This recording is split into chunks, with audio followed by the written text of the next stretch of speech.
What's up, guys? It's Jim with AwakenedTCG, bringing you guys a very interesting video today. So basically, we're doing a new thing on the channel where we do a poll every week. You guys decide out of the 4 decks we do in the poll which deck we're going to bring to locals.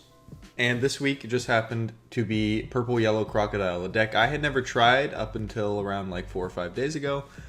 When it was decided that this was the deck that I'm going to be bringing to locals. So I've actually been doing a lot of playtesting with this deck, and it's really surprised me. This deck is actually much stronger than I thought it would be. And today we have a best 2 out of 3 set against my buddy on Zoro, who, as you can see, got top 32 at one of the regionals and won our regionals mat with Zoro. He's a great player, but anyway, let's get right into the gameplay. He's going to play Nami, going first. Going second, I do like going second with Crocodile, but he can also go first if he wants to. He's going to pick up a Zoro, pass to me. I'm going to play 2 Dawn for a Miss Valentine. A lot of people don't know, but this card can actually grab itself. One of the very few searchers that can grab itself off of search. Anyways, we're going to grab our beautiful 8-drop Alt Art Crocodile. Kind of a slower card in this matchup, but if we can get there, it's going to help us out a lot.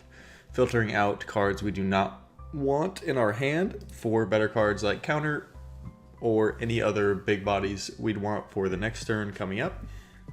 Anyway, he's going to play a Nami on 3 Dawn. Unfortunately going to whiff and swing 7. We're going to take that hit. And he's going to go ahead and pass back to us on 4 Dawn. We're going to go ahead and swing 5 and pay 3. For a very underrated card that I don't think a lot of people know about is going to be Mr. 3, who, if you don't know, he's going to be on opponent's attack. You can -1 Dawn, which is obviously free in this deck. And you can give -1000 power to one of your opponent's characters, which is really strong against decks like Zoro, who love to swing little 5Ks. This card is just a free counter. Anyways, he's going to tap 3 and Fire Fist both of our units, and swing 7. We are going to do Blast Breath out of that for free. And go on to our turn now on 6 Dawn. We're going to go ahead and swing 5 again at leader. He's going to take it, now down to 3. We're going to play our Miss All Sunday, drawing and ramping 1, leaving 1 Dawn up for any event that we choose.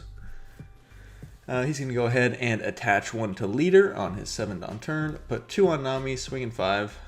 We're going to give him a 1 with a Mr. 3 out of hand. He'll swing 6, we'll give him an easy 2K, and he will play a 3-cost Zoro with 1 Dawn on, swinging 7. Now passing back to me, we're going to be on 9 Dawn this turn because Miss All Sunday ramped us up. So thinking about what to do here, but we're just going to go ahead and go 5 at Nami. He's going to go ahead and take that, which is completely fine. We're going to go 1 on leader and go 6 at Zoro. Probably no 2Ks in hand is what that's telling me. And we're going to play that 8-drop we searched out earlier, minusing 2 Dawn and gaining 1 life up to 4. Now on him, he's going to go ahead and play a Buggy, searching top 5. Another unfortunate whiff for him here. Not a great start for the Zoro player with 2 missed searches. Not the end of the world, but also just, you know, not only is it like disheartening, it's just like it sets you back a bit. 2 on Nami once again. He's going to swing 5 at Miss All Sunday. We're going to activate Croc Effect to just see if we can get any good cards to counter out with. But we're going to go ahead and take it. He actually swung at leader.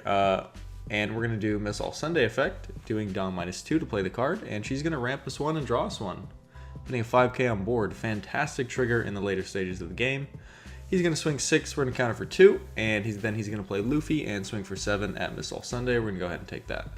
Now passing back to us on 8 Dawn because we did Dawn -2 with Miss All Sunday. We're going to go ahead 5 at the Nami with Miss All Sunday. And choosing how to allocate Dawn here, we probably want to get rid of this Luffy at all costs. We don't run a lot of blockers in this deck, but he is definitely one of the biggest menaces. We're going to swing 6, and he's actually not going to counter out of that, knowing there's another 9K coming, so there's really no point. And I'll swing 9 at lead, going down to 2, and play an Uta blocker. Now passing back to him, he's going to play a Gordon. Bottom deck it, giving our our Uta -3K, and he'll just go ahead and Fire Fist Uta and Miss All Sunday at the same time. Uta, if it doesn't get removed, is fantastic in this matchup. If you have a big board, Uta is a 2 blocks for 1, It is a fantastic card against Zoro and Law, any type of decks like that. Anyway, he's going to put 1 on leader, 3 on buggy, swing 7. We'll take the first one. 1 on leader, he'll swing another 7, and we'll give him a minus 3k with the Nagakabura arrow. Don't really know how to say that one, but it is a fantastic card for the common 7k swing in this game. We're just going to go ahead and go 5 at buggy. Going to take that, go 9 at lead. He's going to take that as well, down to 1. We're going to go ahead and spend 7 playing Uta and Mr. 3, leaving 3 Dawn up. Gonna be really hard for him to beat us this game. He's gonna go ahead and grab Jet Pistol with Nami. Probably gonna get rid of our Uta blocker, and I do it before he even shows it to me.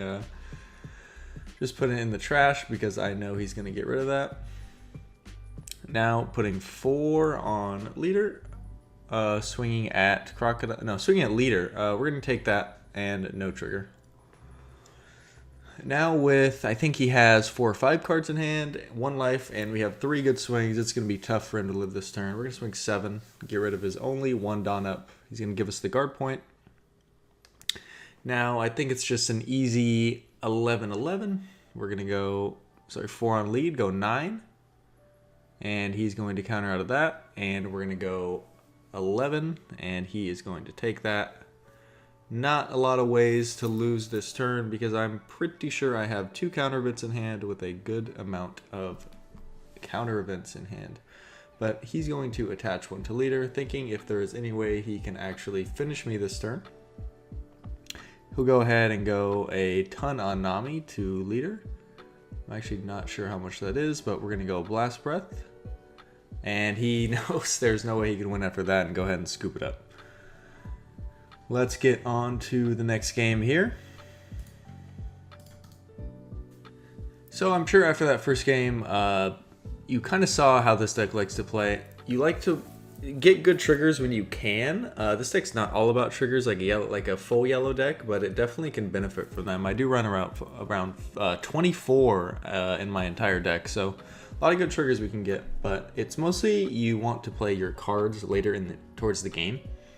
Like these Crocodile, and this game you'll see what other big bodies I play in this deck, and kind of clear board and heal life at the same time, kind of like a queen almost, but a little bit differently. He's going to be going first again. He chose to go first this time, and he's playing Gordon, and we're going to go ahead and start with our Miss Valentine again. And searching top 5, we are going to go ahead and pick up another one. Like I said in the first match, this is one of the only cards in the entire game that can actually grab itself from its search. And he was just making sure of that, because not a lot of searchers in this game can do that. I think the only ones being Bonnie and Momonosuke, the ones that you rest. Not a lot of ones that on play are going to be able to do it to themselves. Anyway, he's going to swing 8. Not a lot of good cards to play, apparently, and we're going to go ahead and pass to us, and we're going to play double Miss Valentine. We're going to grab an 8-cost Croc out of our first search, and on our second search, we are going to grab a Miss All Sunday. Bottom deck the rest, and 2 fantastic cards to hand. He's going to play Marco. Get rid of one of our Miss Valentines and swing 5. We'll give him a 1k for that. We'll swing 5. He's going to take that again down to 3. We're going to play the Miss All Sunday we searched last turn. And draw 1 and ramp 1. This is definitely the best curve you can get on Crocodile. Miss All Sunday is fantastic for this deck.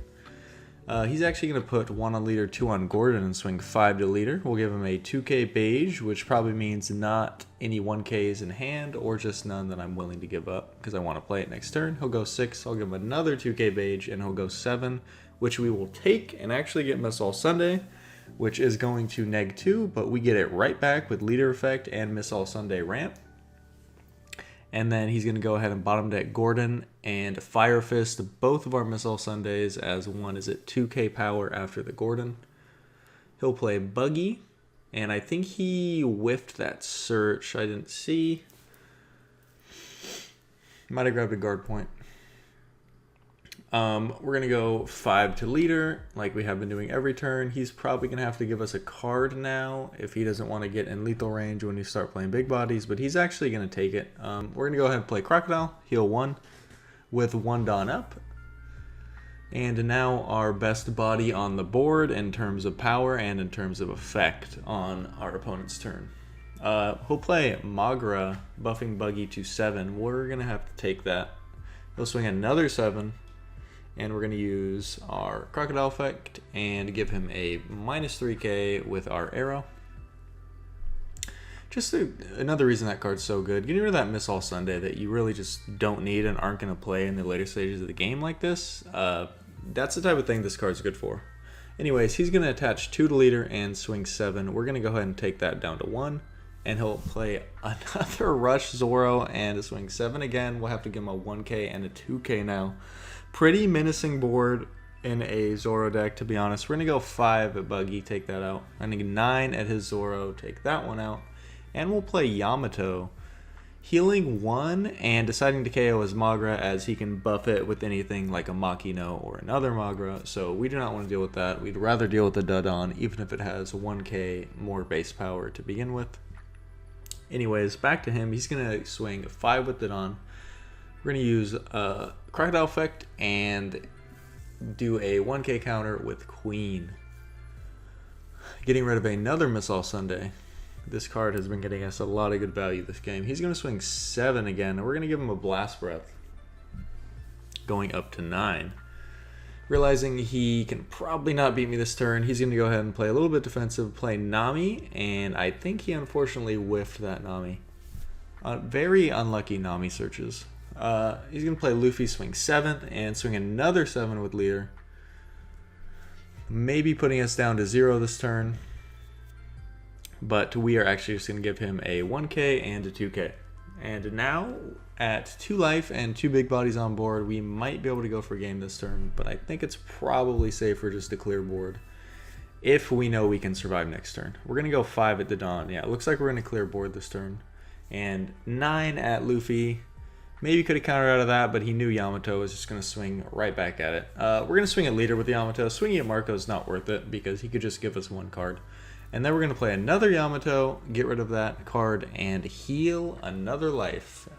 Massive board on my side and not so much on his side. Back at 2 life, which means he's going to have to hit us 3 times if he wants to win.